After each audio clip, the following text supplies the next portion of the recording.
Vous écoutez RTL. Yves Calvi, votre invité ce matin, c'est un sauveur en série. Policier à la brigade anticriminalité de Nancy. Bonjour Laurent. Bonjour. Merci beaucoup d'être avec nous ce matin sur RTL. Vous avez connu une année 2013 extrêmement forte sur le plan émotif, 4 vies sauvées en 3 interventions. Vous souhaitez garder l'anonymat. Au témoin un doute, vous êtes bien dans la police, vous n'êtes pas pompier? Non, pas pompier, non. Je suis bien dans la police. Ancien pompier volontaire, mais bien dans la police. Alors, ça explique beaucoup de choses. Une maison en feu, vous sauvez un père et son bébé, un voleur que vous sortez des eaux glacées en y plongeant vous-même, et un jeune homme sur lequel vous pratiquez les premiers secours, son artère fémorale étant coupée. Quel sauvetage vous a le plus marqué?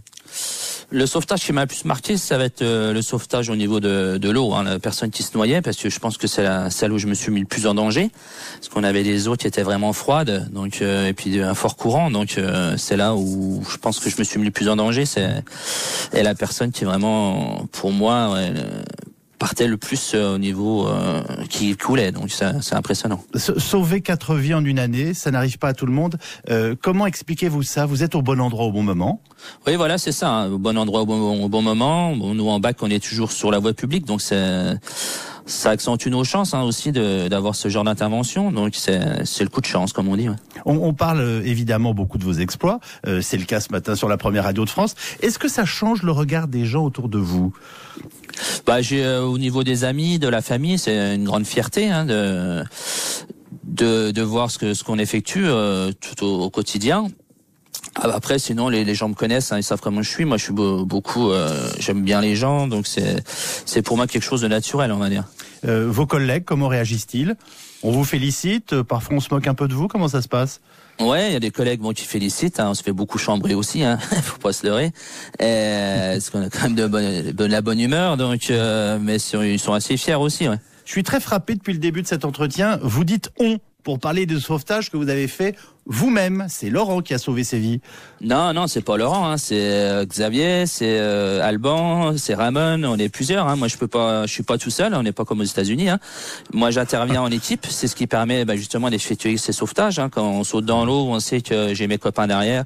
En cas de difficulté, qui viendront me rechercher. Donc, c'est des sauvetages qu'on peut pas faire tout seul. Nous, c'est une équipe. Au bac, c'est du travail d'équipe. Donc, c'est parce que vous savez qu'il y a quelqu'un qui arrive derrière que vous pouvez oser plonger dans une eau glacée pour sauver le voleur que vous étiez en train de poursuivre en plus.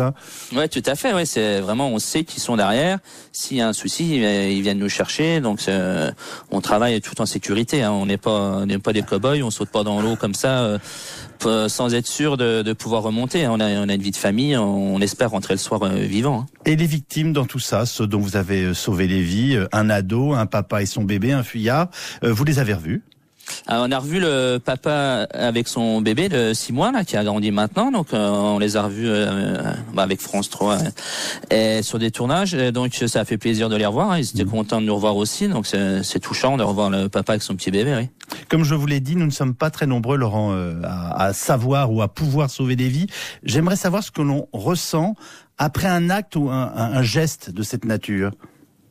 C'est une fierté. On est content de se dire que cette personne va pouvoir rentrer chez lui le soir, retrouver sa famille. Puis surtout le dernier au niveau c'était le 21 décembre, de se dire qu'il va pouvoir fêter Noël en famille. Et ce sera pas une famille endeuillée, donc ça fait plaisir. Je rappelle que vous êtes policier à la brigade anticriminalité. Vous êtes préparé professionnellement à ces gestes qui ont été les vôtres?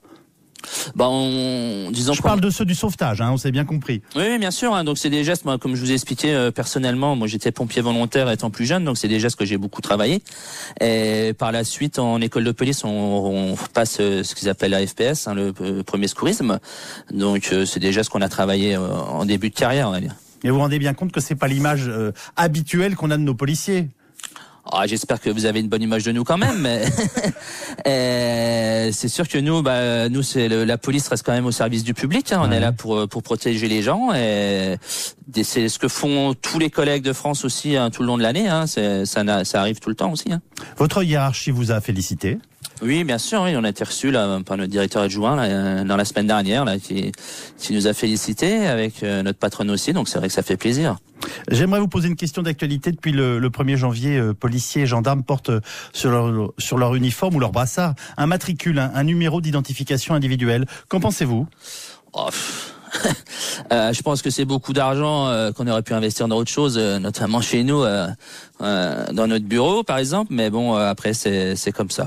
Pas grand-chose à dire. Si je vous dis que peut-être pour une partie de ceux auprès de qui vous intervenez, ça nous rapproche aussi de notre police, comment réagissez-vous ? Bon, je pense pas que le Rio rapproche de la police, rapproche du public la police, mais bon... Je crois que c'est le moment de vous demander ce que sont vos vœux pour 2014, après tout ce que vous avez fait en 2013. On va dire la santé, surtout pour tout le monde, qu'il n'y ait pas trop de collègues blessés ou décédés cette année, que tout le monde puisse rentrer à la maison le soir dans la famille, et puis plein d'argent aussi. Votre énergie et votre bonne humeur font plaisir à entendre. Merci beaucoup, Laurent. Merci à vous de m'avoir reçu. Je rappelle que vous avez préféré garder l'anonymat, que vous parlez aussi des équipes qui travaillent autour de vous. En tout cas, votre courage fait beaucoup pour l'image de notre police. Merci à notre correspondant Dimitri Ramelot qui est à vos côtés. Bonne journée à vous.